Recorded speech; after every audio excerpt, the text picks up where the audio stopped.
Com a ajuda da bola parada, São Paulo vence o Internacional em Porto Alegre e se estabelece na primeira metade da tabela do Campeonato Brasileiro. Se gostar do vídeo, deixe seu like, seu comentário e se inscreva no canal.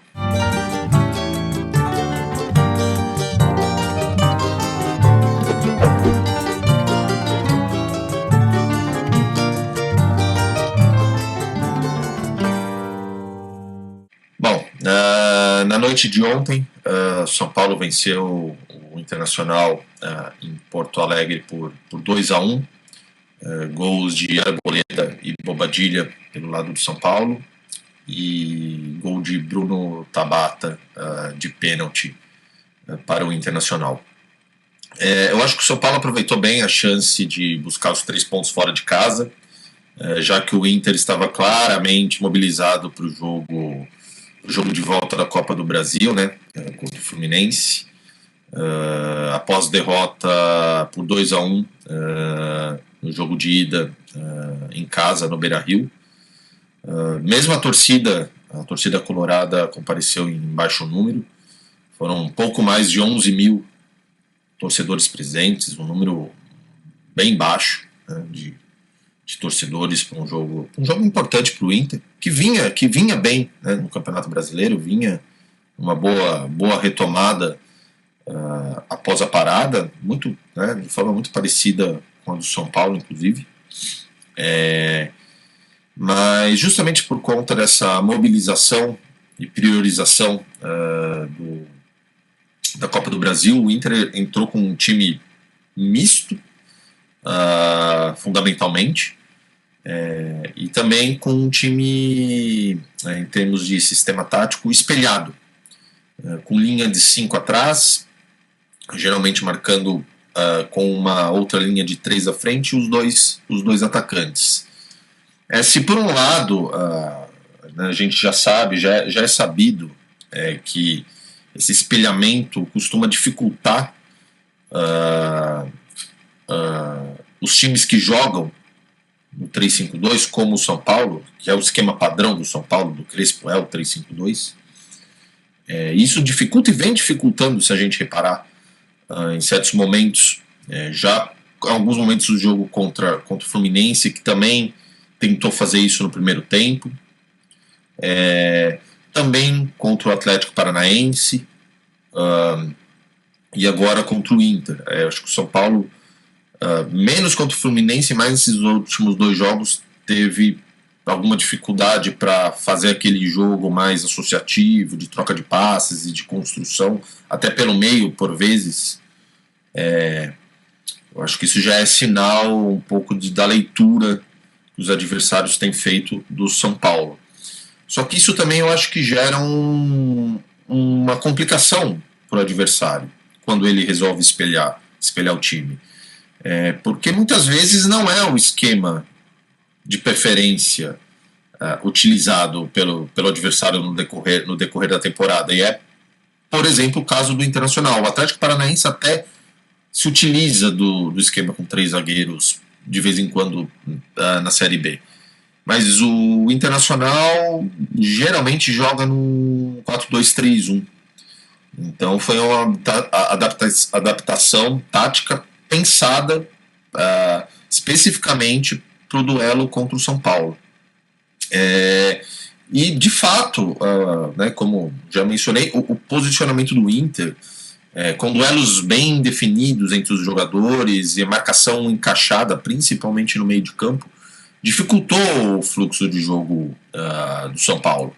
E anulou bem, principalmente, a dupla de ataque André Silva e Luciano, que participou pouco do jogo. Foram bastante discretos, especialmente o André Silva, que não vem muito bem, eu acho, depois, talvez, do jogo contra o Bragantino. Ele foi bem contra o Corinthians também, mas nas últimas 3 partidas, mais ou menos, acho que não vem jogando, vem jogando 3, 4 partidas, vem jogando um pouquinho abaixo. Mas, bom, sim, então, por essa dificuldade, eu acho que o Inter dificultou um pouco aquele domínio característico que o São Paulo vem tendo logo no início dos jogos. Então, ao meu ver, a partida teve certa no primeiro tempo, teve certa alternância no controle, né, de quem controlava o jogo, ora o São Paulo, ora o Inter. Isso mais ou menos até os 30 minutos do primeiro tempo, quando aí sim o São Paulo começou a se postar mais no campo de ataque e rondar mais a área colorada.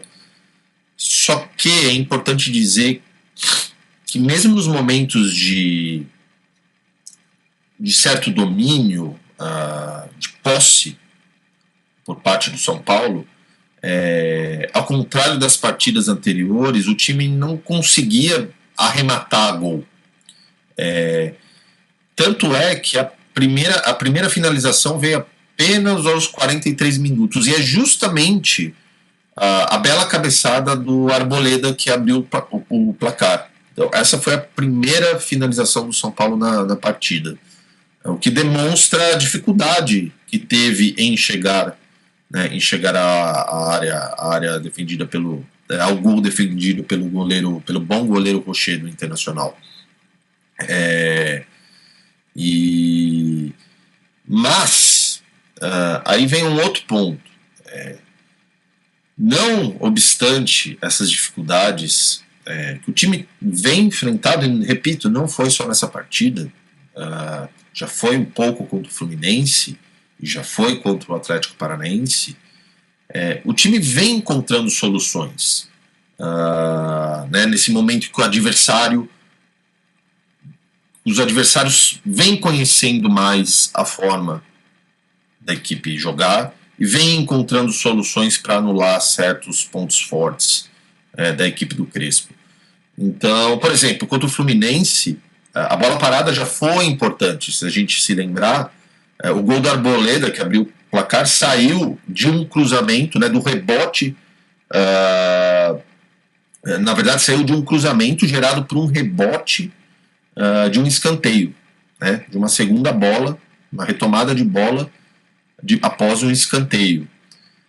E contra o Atlético foram os chutes da entrada da área que geraram boas chances. O Pablo Maia, inclusive, abriu o placar, não foi nem da entrada da área, foi até mais para trás, um chute até de razoável distância, um belíssimo chute do Pablo. Então, eu acho que esse é um ponto. Essas alternâncias são fundamentais para qualquer time que tenha alguma pretensão de bons resultados na temporada, porque nem sempre o São Paulo vai conseguir criar chances a partir da construção de pé em pé. Nem sempre o time vai conseguir fazer uma partida exuberante, tecnicamente, taticamente. Então é importante que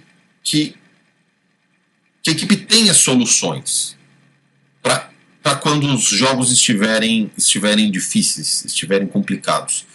E pelo menos nesse momento, o São Paulo vem encontrando essas soluções. Eu acho que esse é um ponto a se destacar, um ponto muito positivo a se destacar também nesse começo do trabalho do Crespo. E aí, bom, o São Paulo fez o gol já no final do primeiro tempo e voltou melhor do intervalo.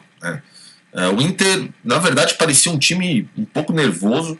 A torcida, por exemplo, a torcida colorada vaiou bastante a equipe no intervalo.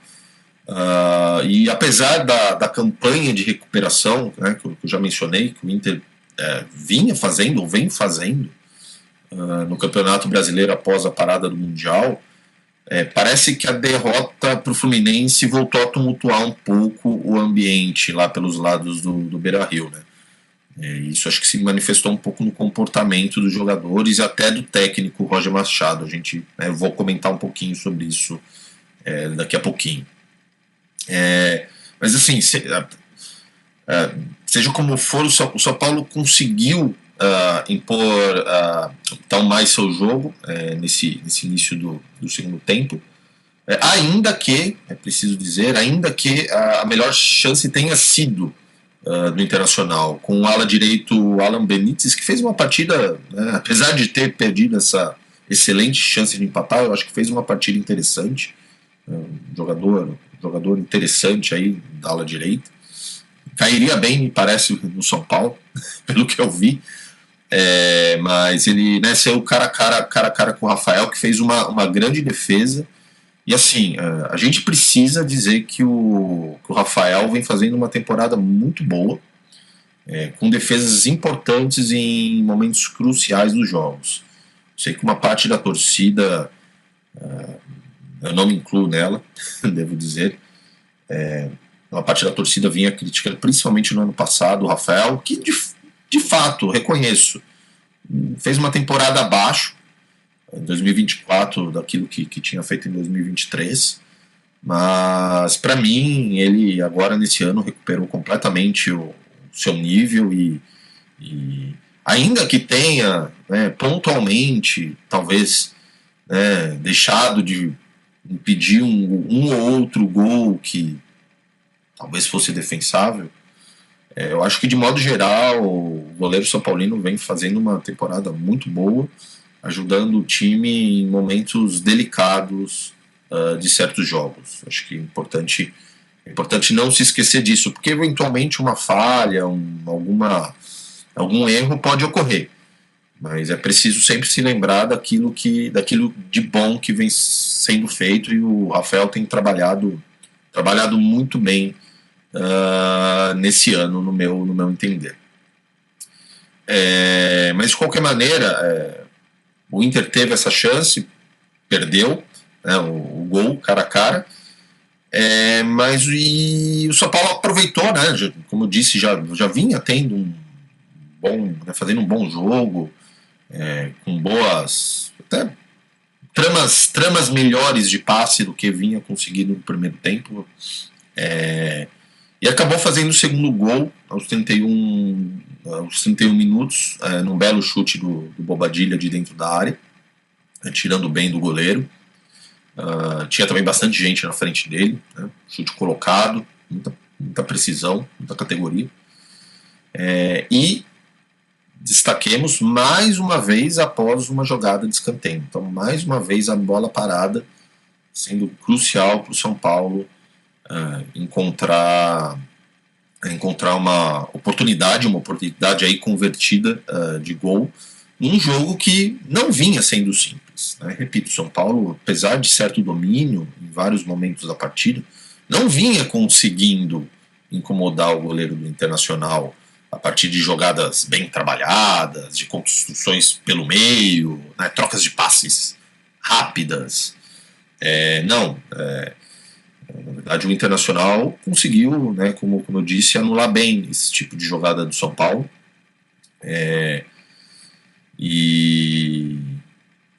Bom, um caminho aí. A bola parada vem funcionando e até me pareceu uma jogada ensaiada, porque o São Paulo repetiu esse tipo de jogada, que foi, na verdade, um escanteio cobrado pelo Enzo Dias a média altura, com um desvio na primeira trave, e aí essa bola vai em direção à área para ver se encontra algum São Paulino em condições de finalizar. E pareceu no primeiro momento eu falei, puta, escanteio mal batido, parecia um escanteio mal batido, mas depois ela foi repetida, não resultou em gol, mas gerou problemas para a defesa adversária. Então aí a gente vê, repito, coisas que eu já falei em outros vídeos, não são só os resultados que têm aparecido, não foi só a mudança tática que parecia óbvia, que, né, para o 3-5-2 que gerou, né, que tem gerado resultados, mas na verdade há trabalho, há outras nuances no jogo São Paulino que demonstram um bom trabalho que vem sendo feito pela comissão técnica do Crespo nesses primeiros um mês e pouco aí de trabalho. Então, assim, mas depois do segundo gol, naturalmente o Internacional foi para a bafa, né? Não chegou a incomodar muito o Rafael, até que a fraquíssima arbitragem, aí eu não estou falando que foi fraca só por causa do pênalti. Eu estava lendo aqui minhas anotações do jogo, uma das primeiras anotações que eu fiz no primeiro tempo foi a arbitragem horrorosa. Então, assim, que picotava muito o jogo, não parecia ter muito controle. O Inter, como eu disse, também entrou um pouco nervoso. Parecia um árbitro que não tinha as rédeas e foi picotando a partida, em critérios um pouco duvidosos, às vezes dava uma falta, deixava de marcar outra, e aqui eu digo para os dois times, tá? Para os dois times. Então, eu acho que toques mais fortes aconteceram fora da área, por exemplo, durante o jogo, e ele não deu. Na verdade, sim, aí também tem que botar a responsabilidade no VAR, né? Porque ele não deu o pênalti. Ele deu o pênalti após revisão feita pelo VAR. Então, assim, também aí, por isso que eu digo arbitragem, não ponho culpa especificamente só no árbitro, né? Ou responsabilizo só o árbitro. Embora, sim, é um pênalti também discutível. Só acho que, dentro do critério adotado, ele se torna ainda mais duvidoso. Mas de qualquer forma, assim, o pênalti foi convertido pelo Bruno Tabata aos 44 minutos. E assim, e é importante frisar, independentemente né, da questão da arbitragem, que o Pablo Maia, que entrou mal no jogo, no lugar do Alisson, foi imprudente no lance. E assim, eu gosto muito do futebol do Maia, que fez uma partida muito legal, excelente, na quinta-feira, abriu o placar, um belíssimo chute.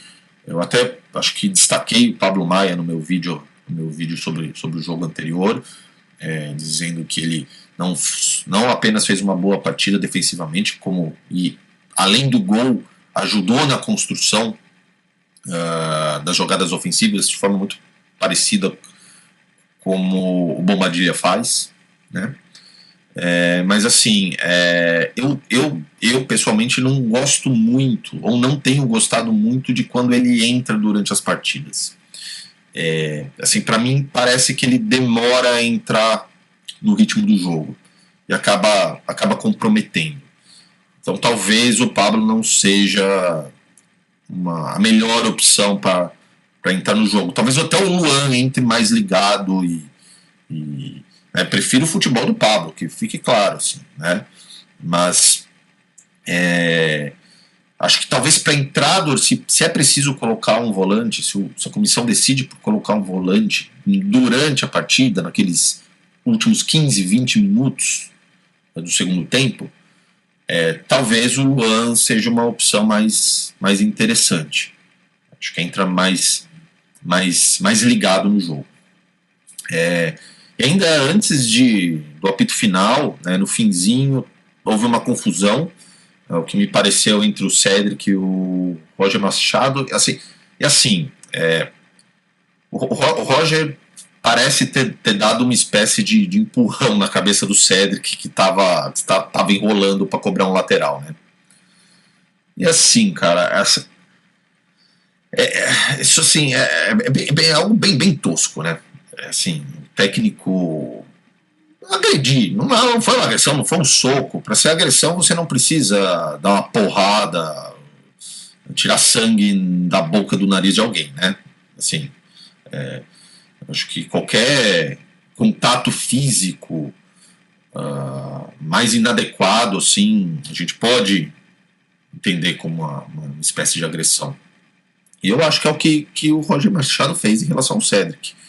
E assim, vamos imaginar se fosse o Abel, né, o Abel Ferreira, técnico do Palmeiras, que tivesse feito isso, né? Assim, acho muito inadequada a atitude do Roger. E assim, o Roger, né, um cara cara legal, parece legal, assim, parece, né, uma voz aí que se posiciona em assuntos, concordem, né, vocês ou não com as coisas que ele fala, mas ele se posiciona, e eu acho que isso falta muitas vezes ao, ao meio do futebol brasileiro, né, posicionamentos, sejam eles quais forem. Acho que é importante o atleta, o técnico, expressar sua opinião sobre outros assuntos que não apenas o futebol, né, como cidadão. Mas assim, pensando no técnico especificamente, os trabalhos do Roger, sim, me parece, eu não acompanho muito, de forma muito próxima, né, talvez vocês possam, né, quem acompanha possa deixar aí nos comentários a sua opinião, né? Mas assim, eles me parecem que tem como característica um bom início, e depois, quando o trabalho começa a oscilar, parece que o Roger não encontra soluções para que o time volte aos trilhos. E isso é de fato bastante, não é algo simples. Eu acho que nós vimos inclusive isso no São Paulo. Acho que isso aconteceu com o Zubeldia.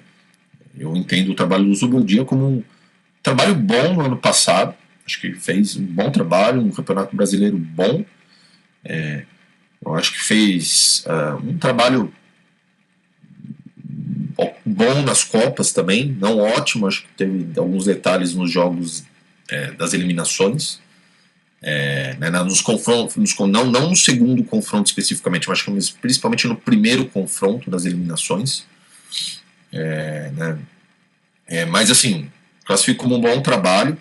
O trabalho nesse ano foi, né, não foi legal, não começou legal, e eu acho que ele não soube encontrar soluções para conseguir recuperar o time, né? Soluções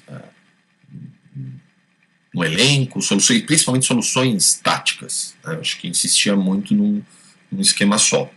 Mas assim, acho que, né, chega de Zubeldia, mas assim, pensando no Roger, eu acho que ele também tem, né, ele tem essa dificuldade de encontrar meios de revitalizar o trabalho quando as coisas não vão muito bem. E é algo que, por exemplo, um técnico que eu acompanho um pouquinho mais por razões óbvias, acho que o Ceni, aos poucos, era também um técnico com essa dificuldade, e o Ceni vem aos poucos conseguindo vem conseguindo êxitos nesse aspecto. Eu acho que para se tornar, para esses técnicos que já não são mais tão jovens, a gente ainda chama o Rogério de técnico da nova geração, eles já não são exatamente mais técnicos da nova geração. Acho que já são técnicos aí com, não sei, 8 anos de carreira. Acho que o Roger tem até mais do que isso, né?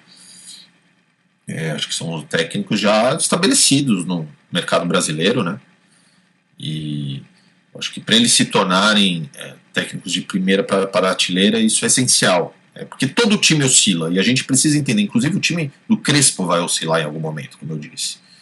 Mas eu acho que para o técnico se mostrar realmente diferente do que se tem, né, como padrão aqui no Brasil, é preciso encontrar soluções para os momentos, soluções técnicas e soluções táticas para os momentos de dificuldades. E assim, para a gente poder se encaminhar para o fim do vídeo, gostaria de destacar alguns jogadores do São Paulo na partida, para além dos óbvios, Bobadilla e Arboleda, que além dos gols jogaram bastante bem. Arboleda defensivamente um colosso, como quase sempre, um jogador extremamente subestimado, não por São Paulinos, mas acho que pelo mundo do futebol brasileiro em geral, assim, talvez por ele ter esse jeitão meio folclórico. Tem muita gente que se lembra dele mais por ter se vestido uma camisa do Palmeiras do que o fato de ele jogar há 8 anos no São Paulo em bom nível. Assim, um jogador muito constante e que certamente, no meu entender, já fez, né, já cravou seu nome na história tricolor. Um momento muito difícil, né, da história São Paulina, cabe dizer. Mas assim, até vou compartilhar com vocês aqui. Primeiramente, vamos ver aqui, mapinha de calor. Em primeiro lugar, eu queria destacar positivamente o jogo do Nahuel Ferrarese, que eu acho um ótimo jogador, uma excelente contratação do São Paulo. Eu acho que demorou um pouco a conquistar o seu lugar no time, muito por causa da grave lesão ligamentar que ele sofreu no Allianz Parque, né? Ainda quando o Ceni era o treinador. Também acho que depois, um pouco também por, talvez, algumas escolhas equivocadas dos técnicos, pensando que em alguns momentos ele chegou a ser quinta opção para a zaga. Assim, acho uma loucura. O Ferrarese é muito bom jogador e assim, especificamente, acho que isso já vem acontecendo, mas principalmente nessa partida, acho que o Ferrarese ajudou muito na saída e construção de jogo pelo lado direito, né? Compensando as já conhecidas dificuldades ofensivas do Cédric. Então, por exemplo, aqui no mapa de calor a gente vê, né, evidentemente é uma presença maior defensiva, mas a gente vê uma boa presença do Ferrarese depois do meio de campo, né? E uma presença até aqui na intermediária, né? Uma presença até considerável na intermediária ofensiva. Então, como destacou também o ótimo comentarista Rafael Oliveira, nesse nesse esquema de 3-5-2 e nesse espelhamento que o Internacional fez, geralmente sobrava um zagueiro para construir, né, fazer a construção de jogo. Geralmente, né, sobravam os zagueiros do lado direito, né, pelos lados, pelo lado esquerdo, pelo lado direito. Pelo lado esquerdo jogou o Sabino. O Sabino tem essa capacidade de construção também, mas eu acho que não fez uma partida muito boa ontem. Não estava muito bem. E a gente pode ver que se ele auxiliou na construção, né, essa primeira saída de jogo, ele não conseguiu. Às vezes, né, o Sabino tem até uma característica de às vezes conduzir a bola para quebrar a primeira linha de marcação. Não conseguiu fazer no jogo de ontem. Isso quem fez, acabou fazendo mais foi o Ferrarese. A gente já vai ver os números dele, que são números bem bons na partida, inclusive, que demonstram o quão bem ele participou do jogo. E negativamente, assim, não quero pegar no pé, né, até porque é um jogador importantíssimo pra gente, mas é preciso dizer que, mais uma vez, o Alisson fez uma partida abaixo. Acho que ele sumiu completamente na marcação do meio de campo colorado e participou muito pouco do jogo. Inclusive a gente pode até ver, é claro que, né, acho que a gente sabe que quanto mais intensa a cor, maior a participação naquele lugar específico, né, mas demonstra também o quanto o jogador participou da partida. E aí quando a gente olha para o mapa do Alisson, apesar de ele, né, ter se movimentado bastante pelo campo de jogo, mais à esquerda, mas também caindo à direita do campo ofensivo, ele tem ele tem participado muito pouco das ações tanto ofensivas quanto defensivas, e ele tem realmente muita dificuldade para fazer esse papel de homem mais avançado do meio de campo São Paulino. Eu não duvido nada que até a recuperação do Oscar ele perca esse lugar no time titular para o Rodriguinho, que vem crescendo bem e parece mais à vontade para fazer esse papel. O que não deixa de ser impressionante quando a gente pensa que o Alisson começou como atacante, né? E nos faz lembrar um pouco porque parte da torcida pegava no pé dele quando ele jogava pelas pontas do São Paulo, né? Ele parece realmente ser um jogador que encontrou a posição dele mais na reta final da carreira, né? Não parece ser um jogador de características ofensivas muito interessantes, e o Alisson, ele né, se sente à vontade e joga muito melhor, mais recuado, né, numa linha, ou como segundo volante, um pouco mais adiantado, ou numa linha de dois volantes, né?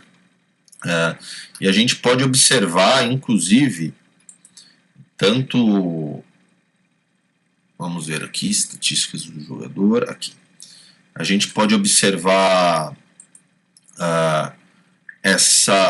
né, um pouco dessas participações antagônicas do Ferrarese e do Alisson pelos números. Então, por exemplo, a gente pode ver aqui a participação defensiva. Então, assim, por exemplo, o Ferrarese teve 16, né, participações ofensivas, 7 cortes, né, 1 chute bloqueado, 8 tackles, né, 8 jogadas de corpo. Sofreu dribles, normal, ele muitas vezes ficava, né, nesse jogo de encaixes, ele muitas vezes ficava no mano com um jogador, né, do Inter. Nada a se preocupar. Então, assim, e aí, por outro lado, quando a gente vai observar os números do Alisson, olha aqui. Então, o Alisson teve 2 ações defensivas apenas em 1 corte e 1 tackle só, né? Uma jogada de corpo, podemos dizer, né? Então, assim, uma participação muito tímida do Alisson no meio-campo, que se reflete, evidentemente, nos duelos. E aqui o Ferrarese, né, o Arboleda aqui impecável nos duelos, mas né, ficou muito menos, né, como homem da sobra, ele ficou muito menos no mano com os jogadores do Internacional, né, então é o jogador mais protegido do time. É natural que acabe tendo menos duelos, e muitas vezes, né, por ter menos duelos, acaba tendo por vezes números melhores, assim. Não estou querendo diminuir, obviamente, a participação do monstruoso Arboleda, só constatando que, né, tentando fazer a leitura dos números. O Ferrarese, por outro lado, teve 23 duelos durante o jogo, né? Sendo 16 deles duelos vencidos por ele, né? A perda da posse é até natural, também porque ele tentava encontrar um passe interessante, né? Às vezes também porque o corte não acabava não sendo conectado, né? Com um ataque São Paulino, com o meio campo São Paulino, mas demonstra a participação muito grande do